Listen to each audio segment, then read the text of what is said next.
Hello વિદ્યાર્થી મિત્રો, એજ્યુકટેકનો ચેનલમાં આપનું સ્વાગત છે। આજે આપણે શીખીશું ધોરણ 11 વિષય ગુજરાતી પાઠ 2 પોસ્ટ ઓફિસ। પાઠ 2ના સ્વાધ્યાયના પ્રશ્નોના જવાબની અહીં આપણે સમજ મેળવીશું। તો ચાલો શીખીએ પાઠ 2 પોસ્ટ ઓફિસ।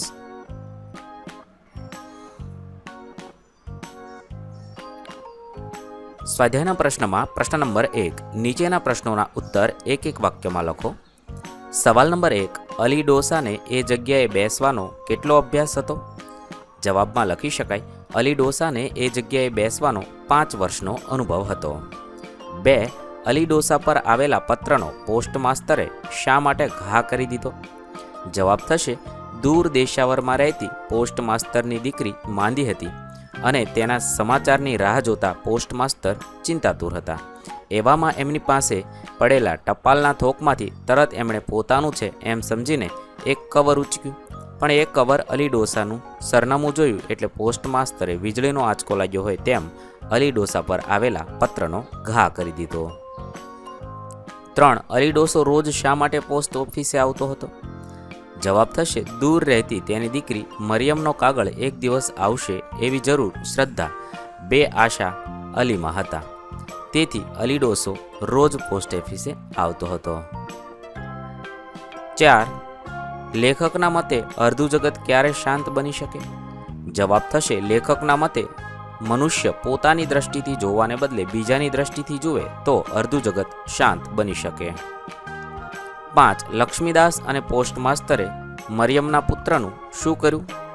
જવાબ થશે, લક્ષ્મીદાસ અને પોસ્ટ માસ્તરે મરિયમનો પત્ર અલી ડોસાને કબર પર મૂક્યો। પ્રશ્ન નંબર 2, નીચેના પ્રશ્નોના 2-3 વાક્યમાં ઉત્તર લખો। 1, અલી ડોસો હોશિયાર શિકારી હતો તેમ શા પરથી કહી શકાય? જવાબ થશે, અલી ડોસો એની યુવાનીમાં ધૂળની સાથે ધૂળ બની જાય તેવા કાવરચિત્રા તેતરને જોતો કે તરત જ તેતર તેના હાથમાં આવી પડતું। અલીની ઇટલીની ગરુડ જેવી તીક્ષ્ણ નજર સસલાના કાન પર ચોંટતી અને બીજી પળે સસલું બચી શકતું નહીં। તેનું નિશાન હંમેશા અચૂક હતું। આ પરથી કહી શકાય કે અલી ડોસો હોશિયાર શિકારી હતો। 2, સ્નેહ અને વિરહ શબ્દોની અલી ડોસાને ક્યારે સમજાય છે? જવાબ થશે, જે દિવસથી અલી ડોસાને જિંદગીમાં એકલતા લાગવા માંડી તે દિવસથી અલી શિકાર કરવાનું ભૂલી ગયો અને સ્થિર નજરે અનાજના ભરચક લીલા ખેતર સામે જોઈ રહેતો। એ સમયે સ્નેહ અને વિરહ શબ્દો અલી ડોસાને સમજાય છે। એને જિંદગીમાં પહેલીવાર સમજાયું કે કુદરતમાં સ્નેહની સૃષ્ટિ અને વિરહના આંસુ પણ છે। 3, પોસ્ટ ઓફિસના કર્મચારીઓ અલી ડોસાને હાંસી શી રીતે ઉડાવતા? જવાબ થશે, મરિયમના કાગળની રાહ જોતા અલી ડોસા રોજ વહેલી સવારે પોસ્ટ ઓફિસ પહોંચી જતા। આ તેમનો રોજનો ક્રમ બની ગયો હતો, પરંતુ કાગળ આવતો નહીં, છતાં નિરાશા ખંખેરીને તે બીજે દિવસે હાજર થઈ જતો। આ જોઈને કર્મચારીઓ તેને પાગલ ગણી તેની હાંસી ઉડાવતા। ક્યારેક મશ્કરીમાં અલી ડોસાનું નામ બોલીને પણ તેને કાગળ માટે ટટળાવતા। આ રીતે અલી ડોસાની હાંસી ઉડાવવામાં તેને મજા આવતી। 4, અલી ડોસાએ લક્ષ્મીદાસને કઈ ભલામણ કરી હતી? શા માટે? અલી ડોસાએ લક્ષ્મીદાસને ભલામણ કરી હતી કે તેની દીકરી મરિયમનો કાગળ આવે તો પોતાની કબર પર ચોંટાડવો, કારણ કે અલી ડોસાને હવે તેનું મૃત્યુ નજીક લાગતું હતું અને હજુ સુધી તેની એકની એક દીકરી મરિયમનો પત્ર આવ્યો નહોતો। પ્રશ્ન નંબર 3, નીચેના પ્રશ્નોના મુદ્દાસર ઉત્તર લખો। 1, વાર્તામાં રજૂ થયેલ રાત્રિનું વર્ણન કરો। જવાબ થશે, પોસ્ટ ઓફિસ વાર્તાની શરૂઆતમાં જ પાછલી રાતનું વર્ણન કરેલ છે। ભૂરા આકાશમાં નાના મોટા તારાઓ ટમટમી રહ્યા છે। શીતળ પવનના સુસવાટાથી બચવા અલી ડોસાએ પોતાના ફાટેલા જબ્બાથી શરીરને લપેટી લીધું છે।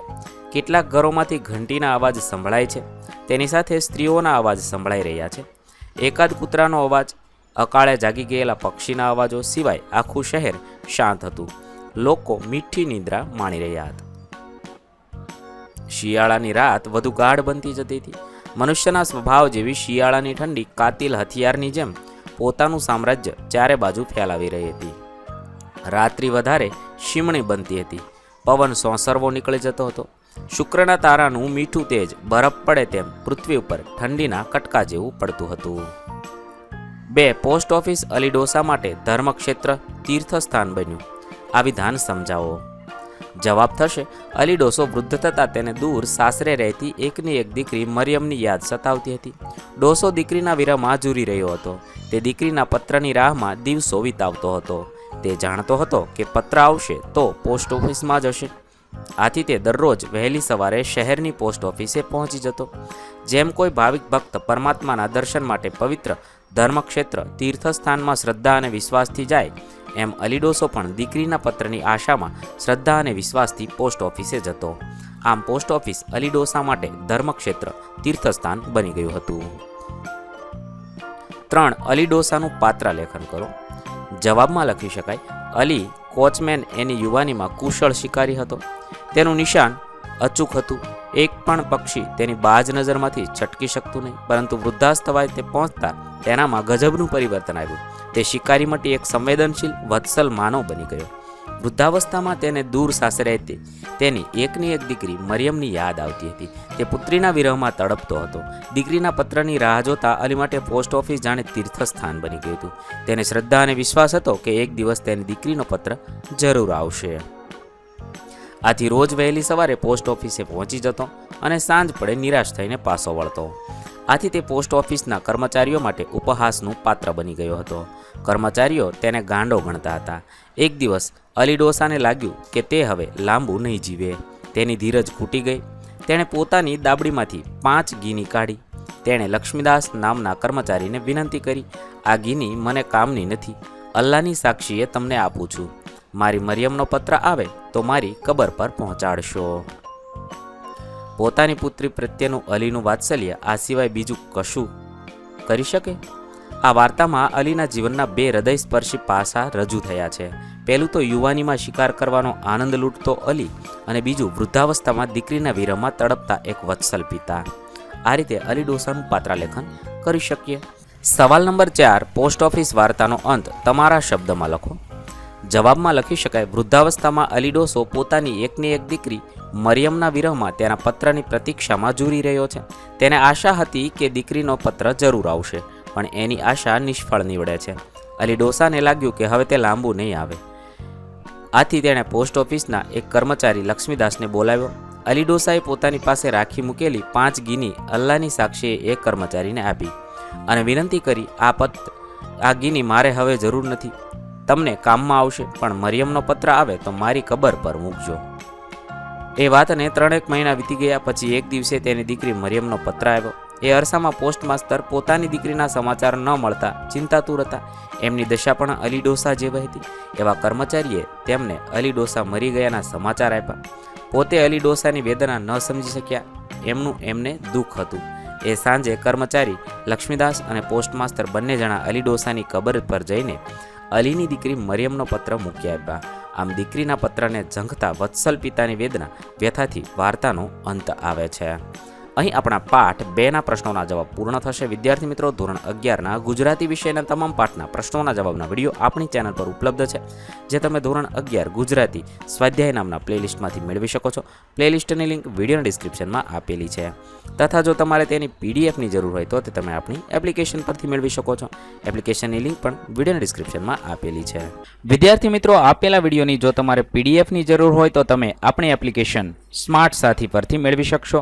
વિદ્યાર્થી મિત્રો, આપણી એપ્લિકેશન સ્માર્ટ સાથી પ્લે સ્ટોરમાં આવી ગઈ છે, જેની અંદર તમે બધા વિભાગ જોઈ શકો છો. તેની અંદર વિવિધ ધોરણ છે. ધોરણ ઉપર ક્લિક કરતા વિવિધ વિષય ખુલશે. વિષય ઉપર ક્લિક કરતા તેની અંદર આવતા પાઠ ખુલશે. તેની અંદરથી તમે પાઠ્યપુસ્તક પણ ડાઉનલોડ કરી શકો છો. તેની અંદર આપેલા પાઠમાં ક્લિક કરતા તમે પાઠની પીડીએફ, સ્વાધ્યાયની પીડીએફ, સ્વાધ્યાયન પોથીની પીડીએફ, પાઠના વિવિધ વિડીયોઝ, સ્વાધ્યાયના વિડીયોઝ, સ્વાધ્યાયન પોથીના વિડીયોઝ બધું જોઈ શકો છો અને ડાઉનલોડ પણ માત્ર એક ક્લિકમાં કરી શકો છો. વિદ્યાર્થી મિત્રો, આપણી એપને સપોર્ટ કરજો, ડાઉનલોડ કરજો